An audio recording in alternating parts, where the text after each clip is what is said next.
Have you ever noticed someone slowly stop reaching out and wondered why?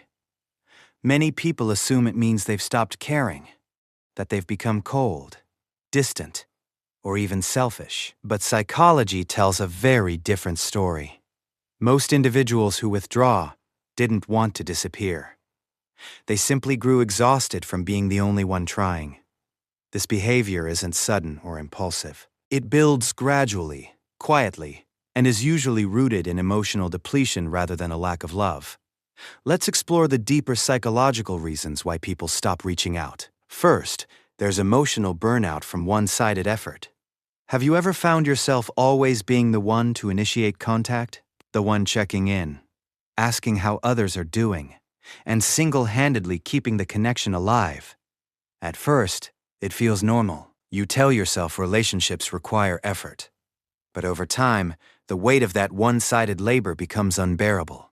Psychologists call this an asymmetrical relationship, where one person overfunctions while the other remains passive. When you consistently give your time, attention, and care without much in return, it drains your emotional resources and slowly erodes your self-worth. Our brains are wired to protect us from emotional deficit. Eventually, reaching out stops feeling hopeful, it starts feeling heavy. So you stop, not because you don't care, but because caring this way has simply cost you too much. Another powerful reason is the hidden pain of being unseen. There's a quiet, piercing hurt that comes from realizing your absence barely changes anything in someone else's life. Studies show that being ghosted or ignored for long periods can cause more lasting distress than direct rejection. Why? Because silence leaves you trapped in uncertainty, unable to find closure. Neuroscience confirms how deeply this affects us. Social exclusion activates the same brain regions that process physical pain. The stress lingers, disrupting sleep, mood, and well-being. Over time, the person who keeps reaching out learns a painful truth. Being ignored hurts more than staying quiet. Withdrawing begins to feel like the safer choice. Sometimes, distance comes from avoidance rooted in fear and emotional overload. For people struggling with anxiety, low self-esteem, or past wounds, communication itself can feel threatening. Those with avoidant attachment styles may shut down when things get too close.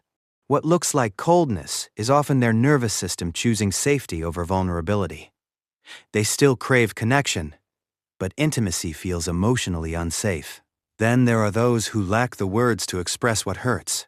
This is connected to alexithymia, difficulty identifying and describing emotions. They don't disappear to cause pain. They retreat because they genuinely don't know how to say, "I'm overwhelmed," or "I feel disconnected." Silence feels like the only safe option. Finally, some people stop reaching out because they choose boundaries and self-respect. When your needs for value and reciprocity go chronically unmet, continuing to chase connection starts to feel humiliating. Stepping back isn't selfishness, it's self-preservation. It's choosing dignity over desperation and growth over resentment. If you've ever stopped reaching out, or felt like you were the only one giving, please hear this. You are not cold, broken, or unworthy. Choosing silence doesn't diminish your heart. It means you've finally started listening to your own needs. Stepping back can be a sanctuary for healing. It's a brave act of self-love. Your worth was never determined by how much you gave, but by who you are at your core. Sometimes, the kindest thing you can do, for yourself and for others, is to stop pouring from an empty cup.